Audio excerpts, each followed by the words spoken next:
Welcome to the podcast, Claim Your Excellent Life, with your host, Suzanne Kellner-Zinck, where she helps professional women learn how to be happy.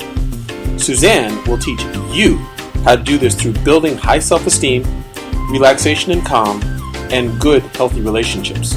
Tune in every week as Suzanne shares effective strategies to help you claim your excellent life with happiness techniques, self-esteem building exercises, relationship tips, and relaxation information. Make sure to head over to dawningvisions.com to subscribe to the newsletter to receive your keys to happiness, as well as other useful free gifts for you. In today's episode, we're going to speak about the importance of emotional boundaries in our relationships. I don't think most people really understand the importance of boundaries. Boundaries are those things that allow us to feel safe and nurtured in our relationships. It is when we feel unsafe, hurt, or abandoned that our boundaries are being crossed. So often people will say things without a thought, really. I know I used to be very guilty of this before I learned about thinking before I speak. However, that being said, those people who have their boundaries crossed are usually crossing other people's boundaries. So let us get an idea of what that may look like in different circumstances. The first circumstance is when somebody is just being highly critical of another person. We need to ask ourselves why it is that we feel the need to criticize or judge other people. Aren't they allowed to have their own opinions and their own ways of dealing with things? Who put us in charge of another person's life and how they're to live it? Late great Stuart Wilde would have said that everyone's doing evolution at their own rate and to leave them alone. And I would say the same thing, unless, of course, they are making you feel badly with those things that they are saying to your face. And in that case, you have a right to bring it to their attention and let them know how you feel about it. And the best way that I know to do this is just to tell them that you'd like to have a conversation with them. When you're sitting down with them, usually face-to-face in person is the best way to do this.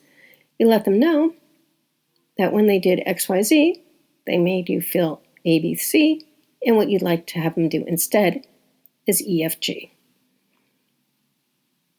In most cases, that will take care of it. However, if it doesn't take care of it, you may need to find a new way of interacting with this person or to stop interacting with them. Now, another thing that happens a lot, especially with people who have medical conditions and especially mental illness of some sort or other, some kind, wonderful, caring person will tell them not only what their diagnosis is, even though they don't have any kind of mental health degree in which to form that opinion, they will tell them the things that they should do, could do, ought to do, and those things that maybe they don't have the ability to do. Well, there's few things that are more condescending than that particular action. And my answer always to folks in this situation is the following. Was there a time when you got a mental health degree that I didn't know about? And the person will say no, and you say good. In that case, unless I ask your opinion, I'm not interested in what you have to say. Or the other way you can do it is you can listen to what they have to say and just say that you'll take that information under advisement just to shut them up.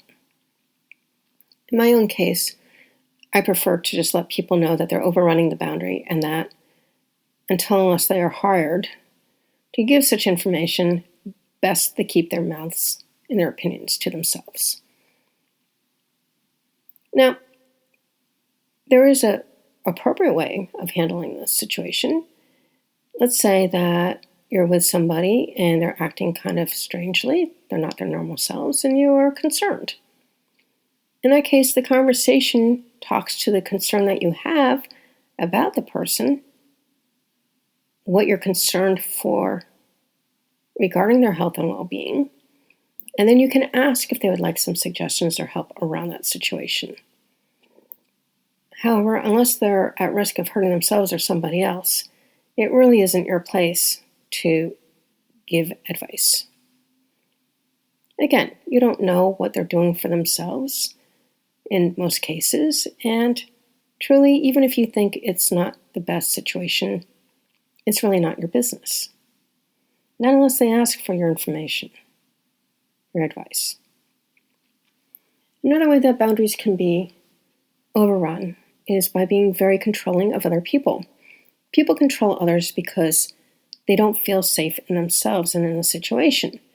So, they will tell other people what they can and cannot do, who they can see and who they can't see. If you are in a relationship like this, it's best that you leave, in my humble opinion. Because it is really not up to another person to tell you who you can see, when you can see them, and under what conditions you can see them, especially if you're an adult. That's your right to make those decisions for yourself.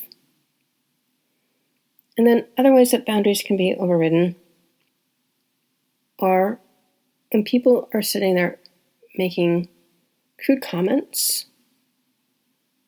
about you, and they make a joke about it.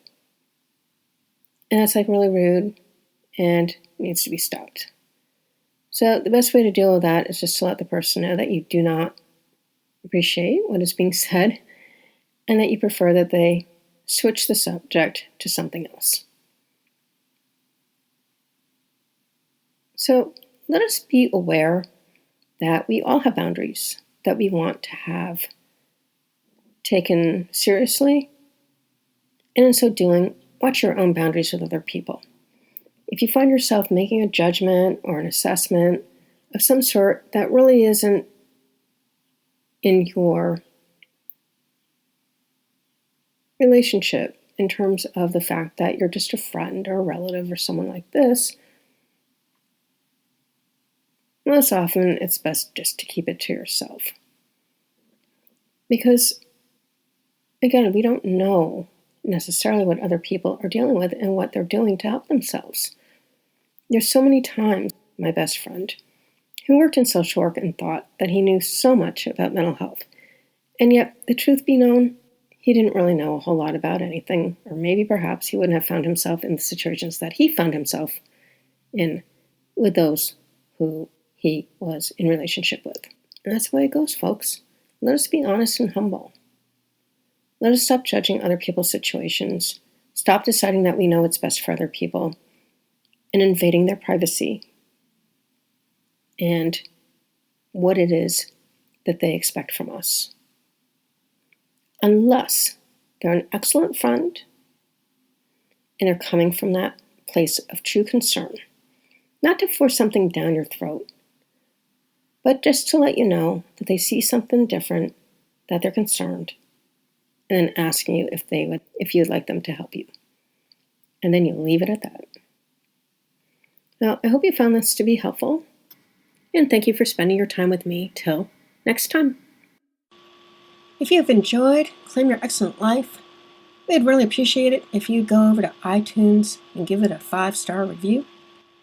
If you have found Claim Your Excellent Life to be helpful to you, and maybe even life-altering with the information that we have shared here, and to allow us to continue this work, which we really do enjoy doing for you, you can sponsor us at patreon.com. That's spelled P as in Paul, ATREON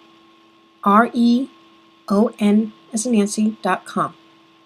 Again, that's P as in Paul, AT as in Tom, REON as in Nancy.com, where there's a few different levels of sponsorship that you can choose from to help us to continue doing this work.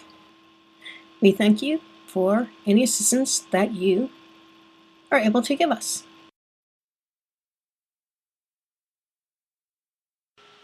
Thank you for listening to the podcast, Claim Your Excellent Life, with your host, Suzanne Kellner-Zinck, where she helps professional women learn how to be happy. Suzanne teaches you how to do this through building high self-esteem, relaxation and calm, and good, healthy relationships. Tune in every week as Suzanne shares effective strategies to help you claim your excellent life with happiness techniques, self-esteem building exercises, relationship tips, and relaxation information. Make sure to head over to dawningvisions.com to subscribe to the newsletter to receive your keys to happiness, as well as other useful free gifts for you.